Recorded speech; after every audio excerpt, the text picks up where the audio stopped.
কি নাম আপনার? আশেদা। জোরে বলুন। আশেদা। আশেদা, বয়স কত? 70 ধরুন। কোথায় থেকে আসছেন? তারাগণ, আখাউড়া তারাগণ। আখাউড়া তারাগণ, ব্রাহ্মণবাড়িয়া থেকে। জি। তো এই আপনার সমস্যাটা কি বলুন? সমস্যাটা এতে উপর চালার ইয়াটা থেকে ব্যথা করে, কাউরি ইয়া করে, গার গুড় ব্যথা করে, মাথাটা গরম হয়ে যা, হুম। আর হড়াচ্ছে তুইতে যা। হুম। তে অন্য হাওয়ার কোনো অপছন্দ না, দিলে হাই না দিলে নাই। আচ্ছা, ঠিক আছে। এই রুগীটার প্রধান কমপ্লেন হচ্ছে নারীলামা।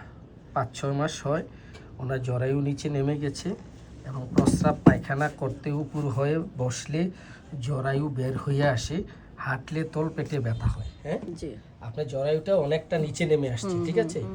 আপনার কষ্ট হয়, হাঁটাহাঁটি করলে একটু কষ্ট হয়, ব্যথা হয়, ব্যথা লাগে, এই যে কুচকি স্থানে ব্যথা হয়, জি। কোমরে ব্যথা হয়, এগুলাতে ব্যথা হয়, ঠিক আছে? আরেকটা আপনার সমস্যা হচ্ছে 20 বছর ধরে আপনার বাত ব্যথা।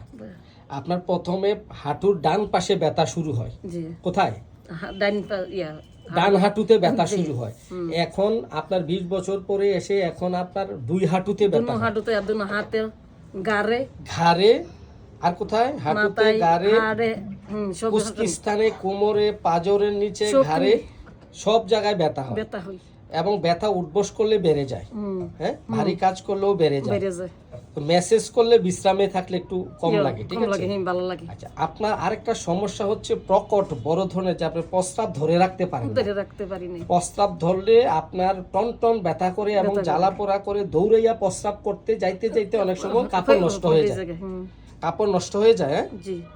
তো আরেকটা সমস্যা হচ্ছে আপনার গ্যাস্ট্রিক আলসার। জি। কত বছর? এই মন 20 বছর হইব।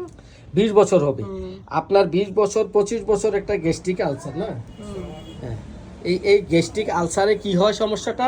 আপনার বুক জ্বলে, গলা জ্বলে, পাঁজরের দুই পাশেও ব্যথা করে, ব্যথা করে এবং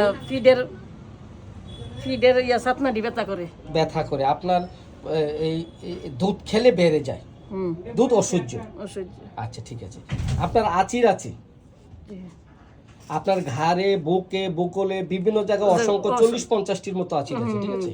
তা আমরা এই রোগীটির ফ্যামিলি হিস্টোরিতে পেলাম বাবার যক্ষা টিবি আছে এবং শ্বাসকষ্ট আছে, ভাই মায়ের হাঁটু ব্যথা আছে, বোনের পাইলসের সমস্যা আছে এবং মেয়ের টিউমার, বাত ব্যথা, টাইফয়েড, ডেঙ্গু জ্বর।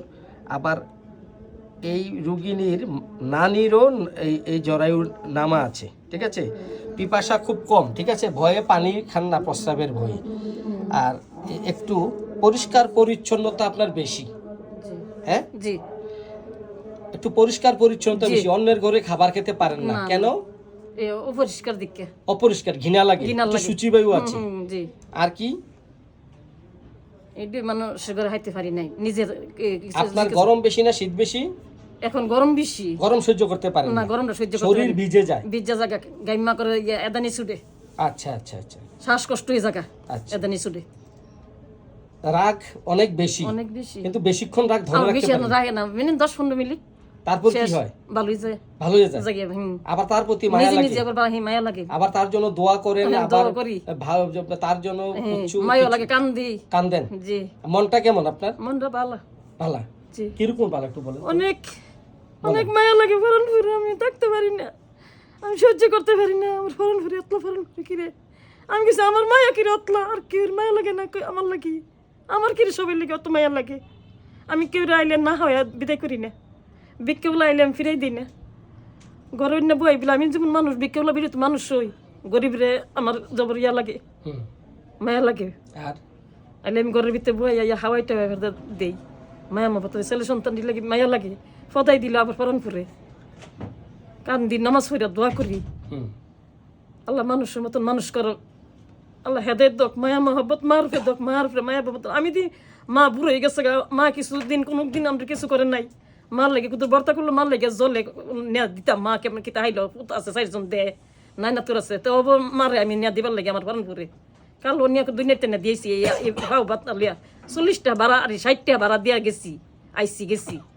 আর তো পারি না দিকে গাড়ি ভাড়া দিয়া গে মার লেগে এটা লুয়ে গেছি তাহলে আপনার মায়া দয়া একটু বেশি, জি। অন্যের দুঃখ কষ্ট সহ্য হয় না, সহ্য করতে পারি না। আপনার চোখ দিয়ে পানি এসে পানি পড়ে, আইসা পড়ে। কারো দুঃখ দেখলো এসে পড়ে, আইসা পড়ে। দুঃখের কথা বলতে গেলো এসে পড়ে। আইসা পড়ে, হ্যাঁ। আপনার নামাজ পড়লে সবার কথা মন জন করি, তখন আমার ভিতর কলজা ভাইতে আমি কান্দো নাই পরে আপনার দুঃখের সিনেমা, নাটক, বিরহের, কষ্টের গান শুনলেও চোখ দিয়ে পানি আসে, পানি আসে, জীব জন্তুর কষ্ট দেখলেও চোখে পানি আসে। আসে। হ্যাঁ, আপনি অন্যায় দেখলে প্রতিবাদ করেন প্রতিবাদ করি। খুব বেশি। জি, হ্যাঁ, জি, এর লাগে আমার কেউ দেখতে পারে না, আপনাকে এই জন্য কেউ কেউ পছন্দ করে পছন্দ না, করে না। আমি উচিত কথা কই দিকে আমার কেউ কিন্তু ভালোবাসে না। তারপর আপনি উচিত কথাই বলেন। উচিত কথাই বলি, ভালোবাসলে বাসুক, না বাসলে নাই, তো উচিত কথাই কইয়া যাই। আচ্ছা আচ্ছা আচ্ছা, ঠিক আছে ঠিক আছে। আপনার মানুষের বিপদ দেখলে সাহায্য করেন। সাহায্য করি। একটু ওগা মনে করেন আপনার ভূত আছে বিদেশ, আপনি বিপদে পড়ছেন, আপনার লেগে আমার মায়া লাগে, কারণ আপনি ভূতি দিতেছে, তবে আপনার উপরে আমার মায়া, আপনার আয়োজন দেখবেন। একটু আগে একজন শত্রু বিপদে পড়লে তাকেও আপনি সাহায্য করেন। সাহায্য করেন, মায়া লাগে, আচ্ছা, দিয়া দিই। আচ্ছা, ঠিক আছে ঠিক আছে। আপনার ঝড় তুফান একটু বেশি ভয় লাগে। আচ্ছা, আপনার একটা জিনিস বলছেন যে আপনার পরিবারের কেহ যদি ঘরের বাহিরে থাকে তাহলে আপনি অনেক টেনশন করেন, টেনশন করি, বারবার ঘরে বাইরে ছটফট করেন, ছটফট করি, এবং এই তার খোঁজখবর নেই, ফোনেও খোঁজখবর নেই, খোঁজ খবর নেই, খুব টেনশনে পড়ে যান। টেনশনে পড়ে থাকি, কই আছে কিতা করছে, কই আইছত, খুব টেনশন, কোন বিপদ আপদ হলো কি হইলে কি না, কই আইছত, এই কেমনে আইছত। রুগীটার সবচেয়ে গুরুত্বপূর্ণ হচ্ছে আপনার ঝাল কেমন পছন্দ? জালটা বেশি খাই, বলেন। লবণ বেশি খাই। বলেন, আপনার মায়ের ঝাল কেমন পছন্দ? ঝাল বেশি পছন্দ করে, লবণটা বেশি পছন্দ করে। ঝাল অত্যাধিক পছন্দ, তরকারিতে ঝাল কম হলে খায় না, এই খাবারটা খায় না। না, না। লবণ? লবণ সব মানে সব সময় লাগে। বলেন, আপনার লবণ বেশি পছন্দ, বেশি তো, লবণ ছাড়া ভাত খেতে ভাত পারেন না। খেতে পারি না। ঝাল এবং লবণ খুবই পছন্দ, পছন্দ, লবণ কম হলে, ঝাল কম হলে আপনি খেতে পারেন খাইতে না। পারি না। তো যাই হোক, আমরা তাকে আবার দুধ অসহ্য, দুধ পছন্দ কিন্তু দুধ খেলে আপনি পছন্দ, সহ্য করতে পারেন সহ্য না। করতে পারি না। তো যাই হোক, আমরা তাকে এখন পৌষ্টিকামের 90% লক্ষণ এখানে কভারেজ করছে। এরপর রাস্টক্সেরও লক্ষণ আছে, সিপিয়া, রাস্টক্স, মেডোরিনাম, টি অক্সিডেন্টালিসের লক্ষণ আছে। আমরা এর মধ্যে যাচাই বাছাই করে তাকে একটা ওষুধ দেবো, আশা করি আপনি সুস্থ হয়ে যাবেন। তো আপনাকে ধন্যবাদ এই ভিডিওটি করার অনুমতি দেওয়ার জন্য। আলহামদুলিল্লাহ।